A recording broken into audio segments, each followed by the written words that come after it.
هخليكي النهارده أستاذة وتفتحي محل من الكرواسون بتاعنا النهارده. عملته معاكم قبل كده كذا مرة على القناة، مبغيرش الوصفة ولا الطريقة. هخليكي تتحدي بيه أكبر محل الواحد بيحب يخش ياكل من عنده الكرواسون بالشوكولاتة، سواء ريحة سواء طعم. هخليكي كده أما تفتحي العلبة قدام حد يقولك ده أنا حاسس إن أنا كأني ريحة الكذا بيتفتح قدامي. بجد رهيب، يتوصف وصف كده الجمال كله يتقال عليه. اللهم صل وسلم عليك يا حبيبي يا رسول الله. ونسمي الله ونقول اللهم بارك. اول حاجه هنعمل محسن الخبز اللي لا يمكن نستغنى عنه دلوقتي ابدا. تمام، نص كوبايه من الدقيق، عليهم معلقتين كبار من الخميره مليانين كده، على 3 معالق كبار من السكر. تمام، يعني معلقتين الخميره ياخدوا 3 من السكر. هنزل عليهم بنص كوبايه من الميه الدافيه او الحليب. لكن الكرواسون خدي هنا وامشي ورايا، اعمليه بحليب، سواء حليب بقى بلدي حليب معلب براحتك. هجيب بقى العجان بتاعي او بايدينا وهناخد كيلو من الدقيق. وبقول لك ان انا بحب استخدم دقيق الضحى، انا خلاص ببقى عارفه معيار الميه بتاعي فيه ايه. هنزل معلقه صغيره من الملح على معلقه ونص صغيره مليانه من البيكنج باودر، وابداي اقلب المكونات الجافه. ونبدا ان احنا معايا بقى اللبن بتاعنا، خدنا نص كوبايه ومعايا كوبايتين من الحليب اللي هو الدافي. تمام، الحليب بتاعنا يكون دافي. ونبدا نعجن بالعجان كده او بايدينا. وما ننساش الخميره بتاعتنا اللي هو المحسن الخبز بتاعنا، وكان بدا ان هو يتفاعل. ابدا بقى خلاص العجان اشتغل والعجينه كلها لمت مع بعض مع اللبن. ابدا انزل بكوبايه وربع من الزبده، بما يعادل 260 جرام من الزبده او 250 جرام. تمام، انا بستخدم على طول في مقاديري الكوبايات اللي هي المج اللي في كل بيت اللي هو ال 250. وهفضل اعجن فيها لحد ما الزبده تتجانس مع العجينه وتبقى كلها حاجه واحده. هتحسي في الاول لو انت بتعجني بايدك الدنيا ساحت وحط دقيق، اوعي تحطي دقيق، اوعي، العجينه هتبوظ منك. انا هخليكي تاخدي عجينه عامله زي السلايم في ايديكي، ومطاطيه وناعمه وحلوه حلاوه. انت هتبقي مبسوطه وفرحانه بنفسك وانت شغاله فيها.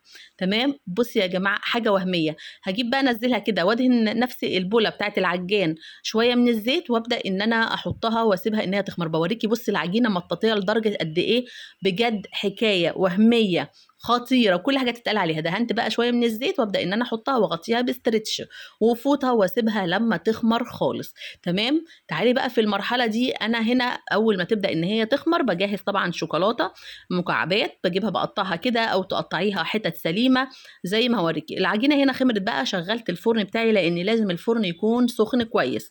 تمام، وهبدا ان انا اهبط التخمير بتاعها كده ونبدا نشتغل في العجينه. هنزلها على المفرش السيليكون كده او على الرخامه، ونبدا ان انا اعملها بس رول كده مستطيل.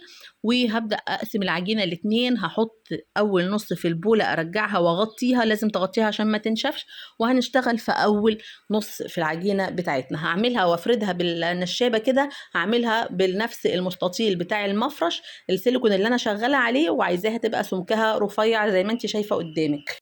بعد ما فردتها بقى بالشكل المستطيل اللي انت شايفاه وخليتها رفيعه، بقطعها من النص نصين كده، وبرده بفردها تاني علشان عايزاها تبقى رقيقه. وابدا اقطع بالشكل اللي انت شايفاه ده كده مثلثات زي ما انت شايفه. اعملي بقى المقاس اللي يعجبك، بس المقاس ده حلو جدا علشان واحده واحده. لو حته بقى زياده كده بشيلها بحطها مع العجين الباقي. ونبدا بقى نشتغل في مثلث مثلث. اهم حاجه بصي ببدا ان انا افرد المثلث ده كويس، ومش عايزاه يكون عريض. هجيب بقى الشوكولاته واحطها واقفل من الجناب كويس جدا عشان الشوكولاته ما تطلعش مني. وانا برول الكرواسون بتاعي بشد المثلث كده، وبتلاقيه بيتشد معاكي بيبقى مطاط وخطير. هجيب صينيه المونيا، واحلى حاجه تعملي فيها الصواني الالمونيا، ما تجيبش السيجان الخفيفه.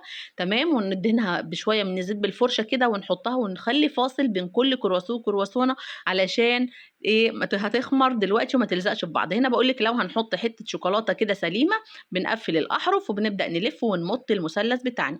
وممكن ناخدها بشكل كده نص دايره، بيبقى شكله شيك جدا في التقديم. تعالي نعمل بقى شويه بالجبنه من نفس العجينه، وخطيره خطيره.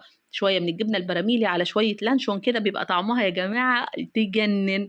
ونبدا نفس اللي احنا عملناه في الكرواسون الشوكولاته بنعمله برده، ونغطيه ونسيبه يخمر لتاني مره. بعد ما خمر بقى طبعا والفرن كل ده شغال، بنجيب صفار بيضه مع شويه من اللبن مع كيس من الفانيليا. والخطوه دي مش مهمه تماما، وهقول لك دلوقتي هتفرق بس في ايه، في التسويه. طبعا انا هسوي على الرف الوسطاني، بيدخل بشغل الفرن مع الشوايه. الشوايه بخليها على اهدى اهدى درجة حرارة. تمام. لو ما عندكيش بيشتغلوا مع بعض خلاص بيقعد في الفرن من 8 دقايق ل 10 دقايق مش اكتر من كده.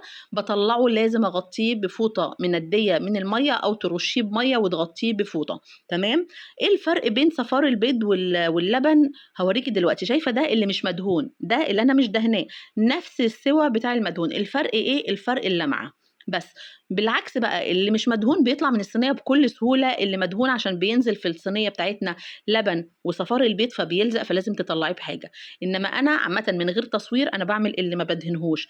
ونبدأ بقى من الوش كده نزين بصوص الشوكولاتة، سيحته في الميكروويف مع شوية زيت واحط كده على الوش عشان يبقى عامل زي اكبر المحلات. بجد خطير وهمي. بجد انت لو جربتي الوصفة دي انا متأكدة وبقولك هتخشي وتكتبي لي كلمتين حلوين منك في التعليقات.